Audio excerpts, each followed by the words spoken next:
नमस्कार दोस्तों, kidney stone के विभिन्न ऑपरेशनों के बारे में हमने अपने चैनल पर और इसके अलावा भी कई तरह की जानकारी जो है वो कई प्लेटफॉर्म्स पर उपलब्ध है और इसके बारे में काफ़ी प्रायः बातें होती रहती हैं। किंतु ऑपरेशन करा लिया, उसके बाद किस तरह से अपने यूरोलॉजिस्ट के साथ फॉलोअप में रहना है, किन बातों का ध्यान रखना है और कैसे हमें आगे प्रोसीड करना है, इसके बारे में जानकारी बहुत कम उपलब्ध है।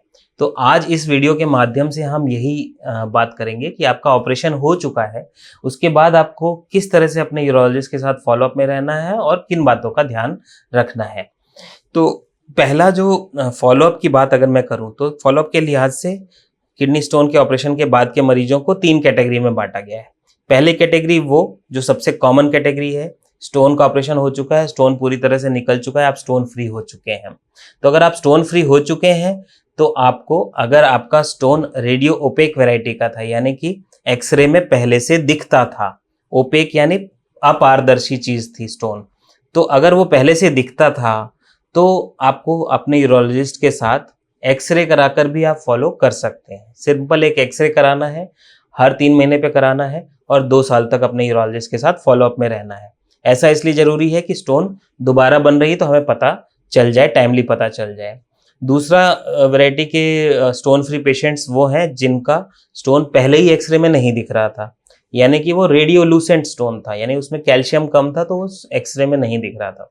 ऐसे मरीजों को अल्ट्रासाउंड कराकर 3 या 6 महीने पे एक अल्ट्रासाउंड करा के अपने यूरोलॉजिस्ट से मिलना चाहिए और इनका फॉलोअप 3 साल तक सही माना गया। 3 साल तक इनको अपने यूरोलॉजिस्ट के साथ फॉलोअप में रहना चाहिए।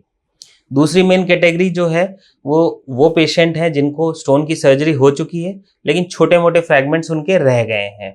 तो अगर ये फ्रैगमेंट्स जो रह गए हैं वो 4 mm से कम साइज के हैं, 4 mm या उससे कम साइज के हैं, तो उसको क्लिनिकली इनसिग्निफिकेंट फ्रैगमेंट माना गया है, यानी कि उससे हमारे शरीर को कोई नुकसान नहीं पहुंचता, किडनी में कोई नुकसान नहीं पहुंचता, बार बार यूरिन इन्फेक्शन वगैरह नहीं होते। ऐसे छोटे फ्रैगमेंट्स के लिए ये जो फॉलोअप की अवधि है ये 4 साल तक मानी गई है और इसमें हर 6 महीने में कोई ना कोई इमेजिंग मोडालिटी का प्रयोग करके यूरोलॉजिस्ट जो है अपने मरीज को फॉलो करते हैं। अब ये मोडालिटी एक्सरे भी हो सकती है, सोनोग्राफी भी हो सकती है, लो डोज सीटी स्कैन भी हो सकता है। तो ये चीज का ध्यान आपको रखना है। दूसरे मरीज वो हैं जिनको 4 mm से बड़े साइज के फ्रैगमेंट्स रह गए हैं। ऐसे मरीजों को टेक्निकली सलाह ये दी जाती है कि ये दोबारा प्रोसीजर करा के स्टोन फ्री करें अपने आप को। ठीक है, छोटे प्रोसीजर्स कई सारे उपलब्ध हैं। मतलब आपका अगर पीसीएनएल हो चुका है, छोटा सा कोई स्टोन रह गया है, तो आप लिथोट्रिप्सी कराकर स्टोन फ्री हो सकते हैं। तो इस बात को फॉलो करना चाहिए। तीसरी कैटेगरी उन मरीजों की है जो हाई रिस्क मरीज हैं और वो स्टोन के लिए कोई सर्जिकल ट्रीटमेंट नहीं ले पा रहे हैं, या तो वो बहुत हाई एनेस्थीसिया रिस्क है, उनको कार्डियक बीमारी है या अन्य बीमारियां हैं या एडवांस्ड एज है। तो इस कैटेगरी के मरीजों में 2 सब कैटेगरीज हैं। पहली वो जो अपने स्टोन के लिए कोई ना कोई मेडिकल ट्रीटमेंट ले रहे हैं, तो ऐसे मरीजों की फॉलोअप की अवधि 4 वर्ष है। 4 वर्ष में 6-6 महीने पे आप कोई ना कोई इमेजिंग टेस्ट करके आप अपने यूरोलॉजिस्ट से मिल सकते हैं। दूसरी कैटेगरी वो मरीज हैं जिनको स्टोन है, वो हाई रिस्क हैं, लेकिन वो किसी भी तरह का मेडिकल ट्रीटमेंट नहीं ले रहे हैं।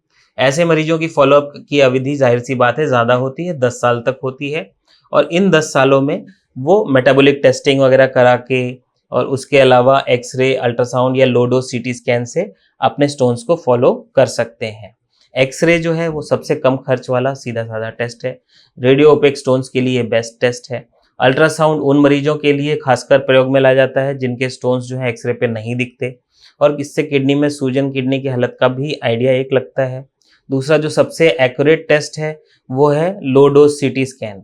इसमें रेडिएशन काफ़ी कम लगता है। लो डोज सीटी स्कैन बहुत ही एक्यूरेट होता है। स्टोन का नंबर, साइज, सारी चीज़ें इसमें, डेंसिटी, सब चीज़ें इसमें पता चलती हैं। तो ये तो हो गई फॉलोअप की बात। अब अभी आपने ऑपरेशन करा लिया है तो आपको किन बातों का ध्यान रखना है। पहला तो कुछ मरीजों को स्टोन के ऑपरेशन के बाद एक स्टेंट पड़ा रहता है शरीर में। डीजे स्टेंट एक 25 सेंटीमीटर की, 26 सेंटीमीटर की पतली सी प्लास्टिक की ट्यूब होती है। ये हमारे मूत्रमार्ग में डाली जाती है, हीलिंग को फैसिलिटेट करने के लिए डाली जाती है। स्टेंट के पड़े रहने से पेशाब का निकास हमारी किडनी से बड़ी अच्छी तरह होता है और हीलिंग भी जल्दी होती है। तो इस स्टेंट को अगर डाला गया है आपके शरीर में, तो ऑपरेशन के टाइम पे ही अपने डॉक्टर से पूछें। ऑपरेशन में जब आप एडमिट हैं हॉस्पिटल में तभी आप पूछें, और इसको निकलवाने का अपॉइंटमेंट भी उसी एडमिशन के दौरान अपने डॉक्टर से ले लें। बहुत सारे ऐसे मरीज हैं उस स्टेंट को निकलवाना भूल जाते हैं, फिर इन स्टोन्स पे पत्थर बन जाते हैं, उसमें बार बार इन्फेक्शन होती है, किडनी फेलियर तक ये मरीज जो है पहुंच जाते हैं। तो स्टेंट को भूले नहीं, उसका अपॉइंटमेंट जरूर याद से लें। इसके बाद last but not the list, stone के ऑपरेशन के बाद डाइट किस तरह की फॉलो करनी है आपको। पहला, पानी ज्यादा पीना है। पेशाब जो है आपका 2 लीटर से अधिक बनना चाहिए। गर्मी के मौसम में 3 से 3.5 लीटर लिक्विड का सेवन करें। ठंड के मौसम में 2.5 से 3 लीटर का लिक्विड का सेवन करें। इससे आपका पेशाब 2 लीटर से ज़्यादा बनेगा और स्टोन दोबारा नहीं बनेंगे। दूसरा, नमक की मात्रा जो है वो 24 घंटे में 2 ग्राम से कम होनी चाहिए।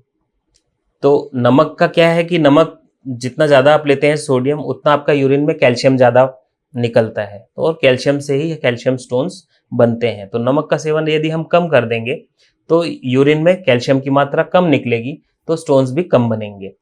तीसरा होता है साइट्रेट वाली चीज़ें, जो खट्टे फल होते हैं, नींबू, मौसम्बी, संतरा वगैरह हो गया, इनमें साइट्रेट ज़्यादा होता है, और साइट्रेट जो है स्टोन फॉर्मेशन को इनहिबिट करता है, यानी रोकता है। तो ऐसे ऐसे फलों का सेवन अधिक करने से स्टोन फॉर्मेशन को हम कम कर सकते हैं। उसके अलावा नॉन वेजिटेरियन फूड का इस्तेमाल जो है वो हफ्ते में 1 बार ही सीमित रखें। डाइट में फाइबर, योगर्ट, दही वगैरह का इस्तेमाल ज़्यादा करें, जिससे कि हमारी गट हेल्थ अच्छी हो। इंटेस्टाइन की हेल्थ अच्छी रहेगी तो इंटेस्टाइन में अच्छी तरह के बैक्टीरिया पनपेंगे और उससे बार बार संक्रमण नहीं होगा, स्टोन्स भी कम बनेंगे। इस वीडियो में इतना ही। धन्यवाद।